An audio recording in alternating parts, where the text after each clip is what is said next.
दोस्तों नमस्कार, आपका स्वागत है। अर्ध कुंभ हो या कुंभ या हो पूर्ण कुंभ, आप सभी ने आस्था के इस महापर्व में नागा साधुओं को तो ज़रूर देखा होगा। लेकिन कौन है ये साधु, ये कहाँ से आते हैं, कैसे बनते हैं नागा साधु, और कुंभ खत्म होते ही कहाँ गायब हो जाते हैं, ये आखिर रहते कहाँ हैं, क्या है इनका रहस्य। अगर आपके मन में भी ऐसे सवाल उमड़ रहे हैं तो इस वीडियो को पूरा देखना, क्योंकि आज मैं आपको इनसे जुड़ी कुछ रोचक और रहस्यमयी कहानियों के बारे में बताने वाला हूँ।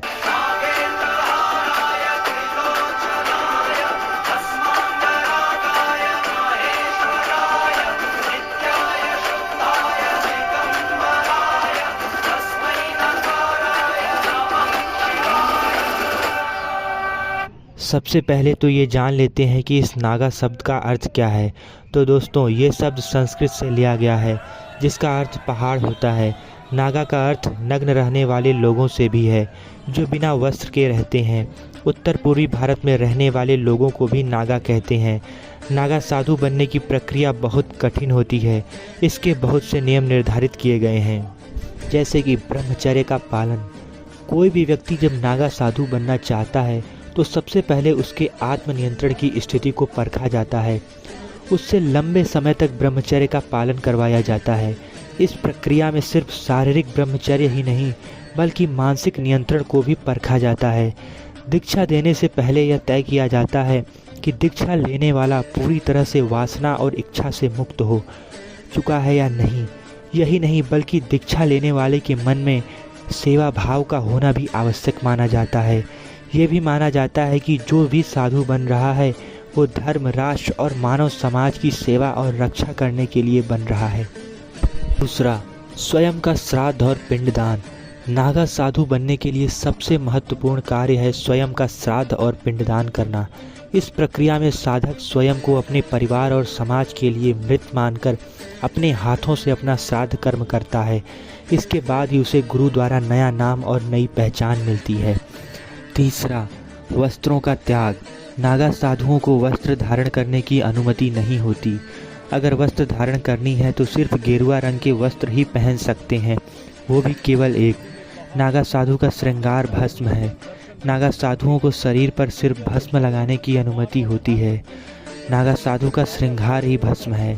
नागा साधुओं को विभूति एवं रुद्राक्ष धारण करना पड़ता है। इनको अपने सिर के सभी बालों का त्याग करना होता है, यहाँ तक कि इन्हें चोटी रखने की भी अनुमति नहीं होती।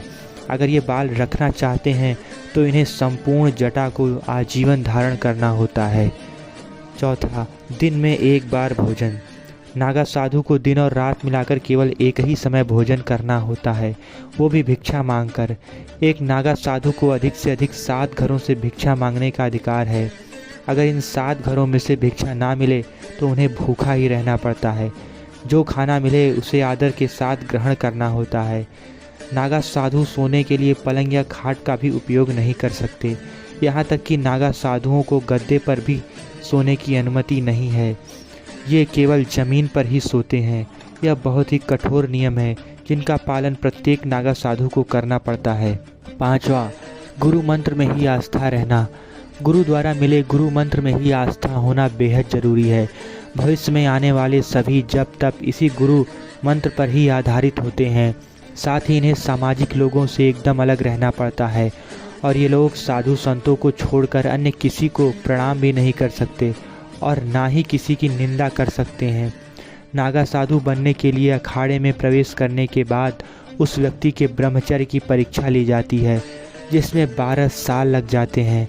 इसके बाद उन्हें अगली प्रक्रिया में लाया जाता है, जो कि महापुरुष है। इसमें उनके 5 गुरु बनाए जाते हैं। ये 5 परमेश्वर यानी शिव, विष्णु, शक्ति, गणेश और सूर्य होते हैं। अवधूत महापुरुष के बाद नागा साधुओं को अवधूत बनाया जाता है, जिसमें इन्हें अपने संपूर्ण बालों का त्याग करके स्वयं का पिंडदान करना पड़ता है, और इनका एकमात्र उद्देश्य सनातन धर्म की रक्षा करना होता है। लिंग भंग।